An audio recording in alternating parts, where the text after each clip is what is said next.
Movie के शुरुआत में हम जेनिफर नाम के एक राइटर को देखते हैं जो शहर से दूर एक शांत जगह में रहने आती है ताकि वो अपनी बुक लिख सके। फिर वो अर्ल नाम के एक आदमी से मिलने आती है जो उसको कैबिन की चाबी देगा।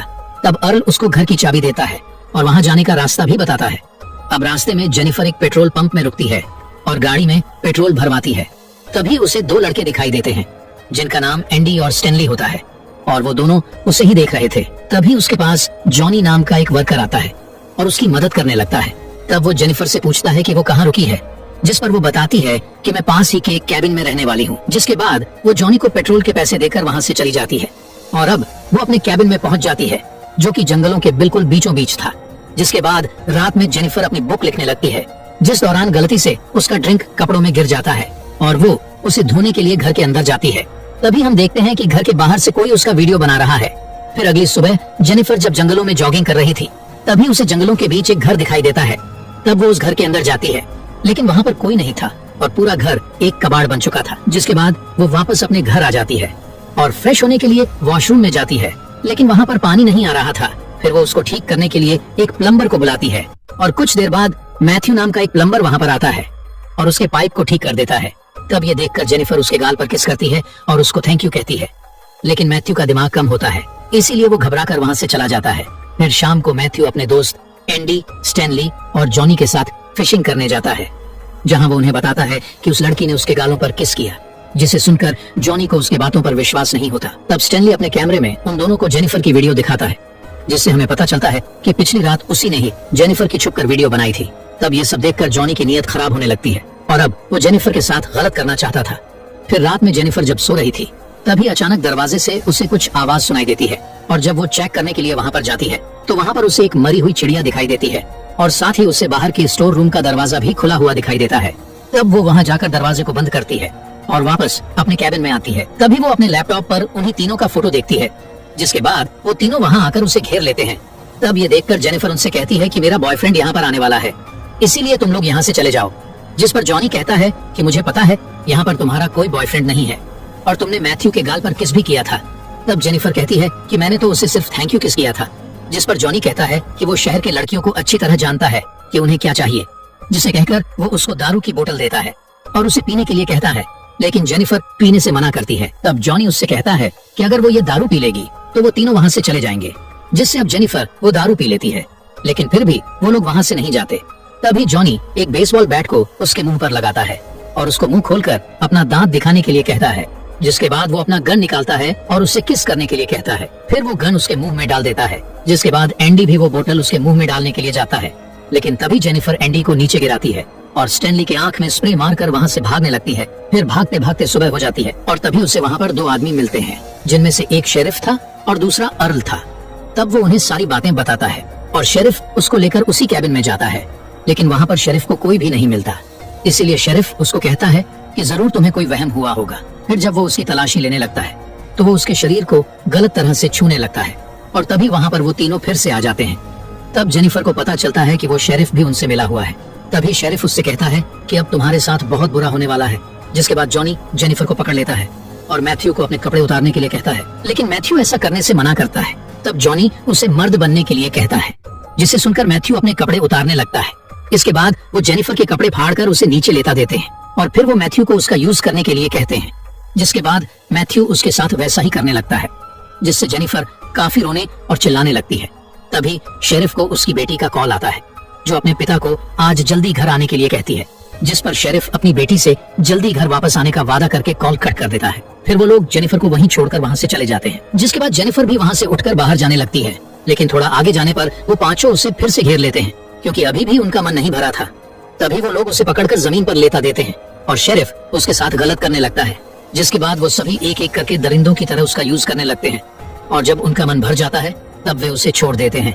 जिसके बाद जेनिफर किसी तरह उठकर वहाँ से जाने लगती है और अब वो पूरी तरह पागल जैसी हो गई थी। फिर जब वो एक पुल के पास पहुँचती है तब वो पांचों उसे मारने के लिए फिर से वहाँ आ जाते हैं लेकिन तभी जेनिफर नदी में कूद जाती है और वो पांचों पानी में देखने लगते हैं पर उन्हें जेनिफर कहीं नजर नहीं आ रही थी। फिर वो कई घंटों तक उसकी बॉडी के ऊपर आने का वेट करते हैं लेकिन जेनिफर की बॉडी ऊपर नहीं आती, जिसे देखकर शेरिफ उन्हें कहता है कि तुम लोगों को जेनिफर पर नजर रखनी होगी। अगर वो यहाँ से भाग गई तो हम सभी मुसीबत में पड़ सकते हैं। फिर वो जेनिफर के सभी सामानों को जला देते हैं ताकि कोई सबूत ना रहे कि वो यहाँ पर आई थी। जिसके बाद रात में शेरिफ अपने घर आता है और अंदर जाकर अपनी बेटी से मिलता है, जहाँ उसकी बेटी उसे बताती है कि वो ऑनर्स प्रोग्राम के लिए सिलेक्ट हो गई है। फिर अगले दिन शेरिफ अर्ल के पास जाकर उसे उसकी चाबी लौटाता है। तब अर्ल उससे पूछता है कि क्या वो लड़की चली गई है, जिस पर वह बताता है कि हाँ वो चली गई है। फिर हम मैथ्यू को देखते हैं जो जेनिफर के साथ गलत करके काफी गिल्टी फील कर रहा था। जिसके बाद रात में अर्ल शेरिफ को कॉल करता है और कहता है कि उसे जेनिफर की बहन का कॉल आया था, जो कह रही थी कि अभी तक उसकी बहन वापस नहीं आई है, तो क्या तुम्हें पता है कि वो कहाँ गई है? जिस पर शेरिफ बताता है कि नहीं, मैं नहीं जानता। फिर अगली सुबह स्टैनली भागते हुए एंडी और जॉनी के पास आता है और उन्हें बताता है कि उसका कैमरा चोरी हो गया है, जिस पर जेनिफर की वीडियोस थी। तब ये सुनकर जॉनी स्टैनली को पीटने लगता है और कहता है कि तुम्हें वो रिकॉर्ड करने की क्या जरूरत थी। फिर रात को जॉनी जब टीवी देख रहा था तो उसे अपने दरवाजे पर कुछ आवाज आती है और जब वो देखने के लिए वहां जाता है तो वहां पर उसे जेनिफर की चप्पल दिखाई देती है, जिसे देखकर वो काफी डर जाता है। तभी उसे झाड़ियों से कुछ आवाजें आने लगती हैं और जब वो वहां जाता है तो वहां पर उसे मैथ्यू के रबर बैंड्स मिलते हैं, जिससे उसे लगता है कि मैथ्यू ही ये सब कर रहा है। फिर अगले दिन शेरिफ जब अपने घर आता है तब उसकी पत्नी उससे कहती है कि किसी ने तुम्हारे लिए एक कैसेट भेजा है, और जब वो उस कैसेट को देखता है तो वो समझ जाता है कि उसमें जेनिफर की वीडियो है। इसीलिए वो तुरंत उन तीनों के पास जाता है और स्टैनली को पीटते हुए बताता है कि तुम्हें वीडियो बनाने की क्या जरूरत थी। तभी जॉनी कहता है कि कल रात उसे भी कोई परेशान कर रहा था और ये सब जरूर मैथ्यू ही कर रहा है, क्योंकि उसे जेनिफर की मौत से गिल्टी फील हो रहा था। तब शेरिफ उनसे मैथ्यू को ढूंढकर उसके पास लाने के लिए कहता है। जिसके बाद शेरिफ शिकार के बहाने अर्ल को लेकर जंगल में जाता है और उसे शूट करके मार डालता है, क्योंकि उसे भी उन पर शक होने लगा था। उधर मैथ्यू जेनिफर के घर जाता है और उसके बारे में सोचने लगता है। तभी उसे जेनिफर की आवाज सुनाई देती है, इसीलिए वो ऊपर जाता है, लेकिन तभी वो सीढ़ियों से नीचे गिरकर बेहोश हो जाता है। और जब उसे होश आता है तो वो जेनिफर को उसके सामने बैठा हुआ देखता है, इसीलिए वो उसके पास जाकर उससे माफी मांगने लगता है। लेकिन तभी जेनिफर एक रस्सी से उसका गला दबाने लगती है, जिससे मैथ्यू वहीं पर बेहोश हो जाता है। यानी अब जेनिफर उन सब से बदला लेने वाली थी। फिर अगले दिन एंडी और स्टैनली मैथ्यू को ढूंढने के लिए जंगल में जाते हैं। तभी एंडी को वहाँ एक घर दिखाई देता है और वो चेक करने के लिए उस घर में जाता है, और दूसरी तरफ स्टैनली के सामने जेनिफर आ जाती है और जब उसको मारने के लिए आगे बढ़ता है तो उसका पैर एक ट्रैप में फंस जाता है। और चीखने की आवाज सुनकर जब वहाँ पर एंडी आता है तो पीछे से जेनिफर उसको मारकर बेहोश कर देती है और साथ ही वो स्टैनली को भी मारकर बेहोश कर देती है। फिर एंडी की जब आंख खुलती है तो वह खुद को बाथटब के ऊपर बंधा हुआ पाता है। तभी जेनिफर पानी ऑन करके उस बाथटब को भरने लगती है और उधर स्टैनली को उसने पेड़ से बांध दिया था। तभी वो उसका भी वीडियो बनाने लगती है और वो उसका आईब्राउ उठाकर पेड़ से बांध देती है। इसके बाद वह एक मछली को काटकर उसका मांस स्टैनली की आंखों में घुसा देती है। तब उसके पास कुछ पंछी आकर उसके आंख में लगे मांस को खाने लगते हैं, जिसके साथ उसका आंख भी निकल जाता है और वो वहीं पर मर जाता है। जिसके बाद वो एंडी के पास जाती है और उसके पानी में एसिड पाउडर मिलाकर उसमें से एक लकड़ी निकाल देती है, जिससे एंडी पानी में चला जाता है और उसका चेहरा जलकर वो भी मारा जाता है।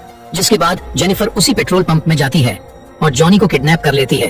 फिर उसको रस्सी से बांधकर टॉर्चर करने लगती है और आखिर में उसका पेनिस काटकर उसके ही मुंह में डाल देती है, जिससे तड़पते हुए उसकी भी मौत हो जाती है। और दूसरी तरफ शेरिफ को उसके पत्नी की कॉल आती है, जो उनसे कहती है कि उनके बेटी की एक टीचर उनके घर आई है। तब ये सुनकर शेरिफ उस टीचर से बात कराने के लिए कहता है और तभी हम देखते हैं कि वो टीचर जेनिफर है। फिर जब जेनिफर फोन पर उसे अपना नाम बताती है तो शेरिफ ये सुनकर काफी डर जाता है और कहता है कि मेरी बेटी को कुछ मत करना। लेकिन जेनिफर कॉल कट कर देती है और उसकी बेटी को लेकर वहाँ से चली जाती है। फिर जब शेरिफ अपने घर पहुँचता है तब उसकी पत्नी उससे कहती है कि टीचर उसको प्लेग्राउंड में ले गई है। ये सुनकर शेरिफ तुरंत वहाँ पर जाता है, लेकिन उसकी बेटी वहाँ पर नहीं थी। तभी गाड़ी में जेनिफर उस पर हमला कर देती है और उसको किडनैप कर लेती है। फिर शेरिफ को जब होश आता है तो देखता है कि जेनिफर ने उसी की शॉटगन को उसके पीछे घुसा दिया है। तभी शेरिफ जेनिफर से अपनी बेटी के बारे में पूछता है।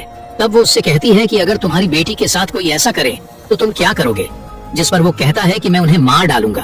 तब जेनिफर कहती है कि मैं भी ऐसा ही करने वाली हूँ।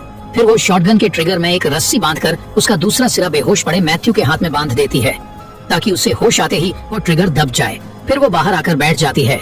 उधर मैथ्यू को जब होश आता है तो वो अपना हाथ हिला देता है, जिससे गोली चल जाती है और वो दोनों मारे जाते हैं। और इसी के साथ ये मूवी यहीं पर खत्म हो जाती है।